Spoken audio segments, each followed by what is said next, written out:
नमस्कार दोस्तों, कैसे हैं आप सब। आज मैं लेकर आई हूँ आपके लिए हल छठ व्रत कथा। हिंदू पंचांग के अनुसार हर साल भाद्रपद के कृष्ण पक्ष की षष्ठी तिथि को भगवान श्री कृष्ण जी के बड़े भाई बलराम जी के जन्म उत्सव के उपलक्ष्य में बलराम जयंती मनाई जाती है। देश के अलग अलग हिस्सों में हल षष्ठी को कई अलग अलग नामों से जाना जाता है।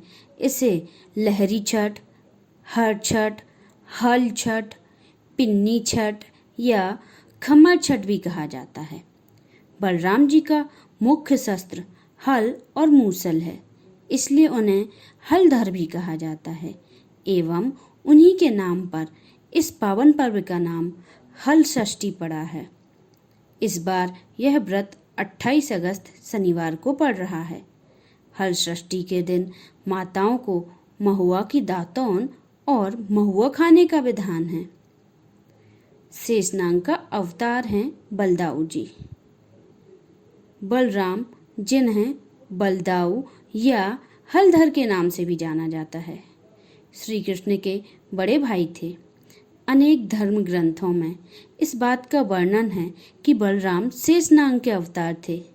मान्यता है कि धरती पर धर्म की स्थापना करने के लिए जब जब श्री नारायण ने अवतार लिया है, तब तब शेषनाग ने भी उनका साथ देने के लिए किसी न किसी रूप में जन्म लिया है।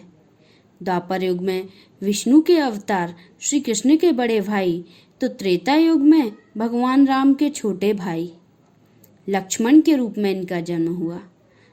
इस युग में उनके बड़े भाई होने के पीछे एक प्रसंग है, जिसके अनुसार क्षीर सागर छोड़कर शेषनाग विष्णु जी से गुहार लगाते हैं कि इस बार आप मुझे अपना बड़ा भाई बनाकर सेवा अवसर प्रदान करें। हे प्रभु, शेषनाग जी कहते हैं कि राम अवतार के में आपने मुझे छोटा भाई बनाया। अगर मैं बड़ा भाई होता तो कभी भी आपको बन जाने की आज्ञा नहीं देता। हे प्रभु, इस बार जब आप अवतार धारण करने जाएं तो मुझे अपना बड़ा भाई बनाकर सेवा का अवसर प्रदान करें।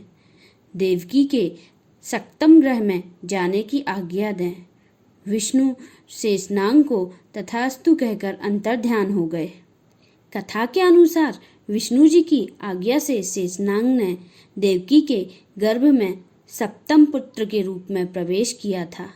कंस इस गर्भ के बालक को जन्म लेते ही मार देना चाहता था। तब परमेश्वर श्री विष्णु ने योग माया से कहा कि आप देवकी के इस गर्भ को ले जाकर रोहिणी के गर्भ में रख दो।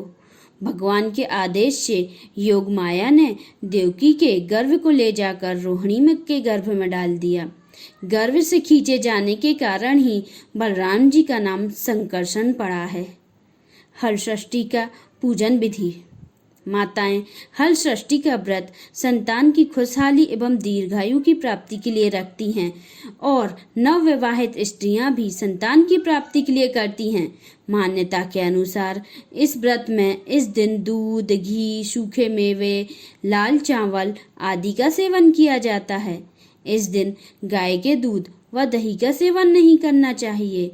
इस व्रत के दिन घर या बाहर कहीं भी दीवार पर भैंस के गोबर से छठ माता का चित्र बनाते हैं। उसके बाद भगवान गणेश और माता पार्वती की पूजा की जाती है।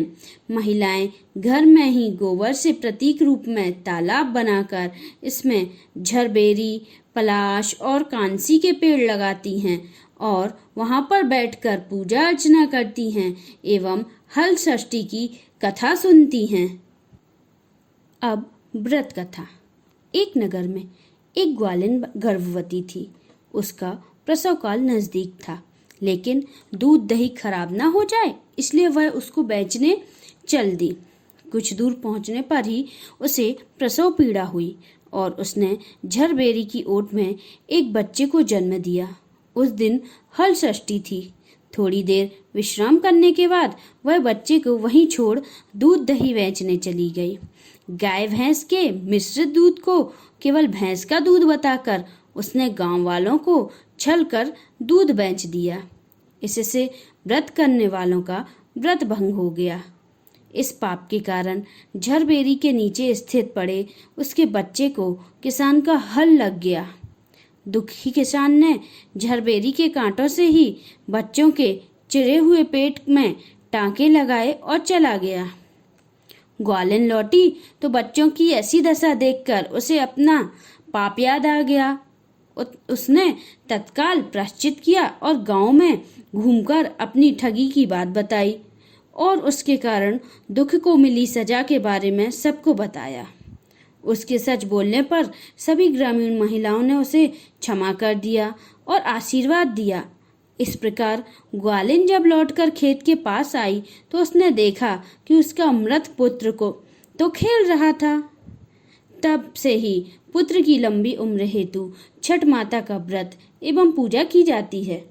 कहा जाता है जब बच्चा पैदा होता है तब से लेकर 6 माह तक छठी माता बच्चे की देखभाल करती हैं, उसे हंसाती हैं, उसका पूरा ध्यान रखती हैं।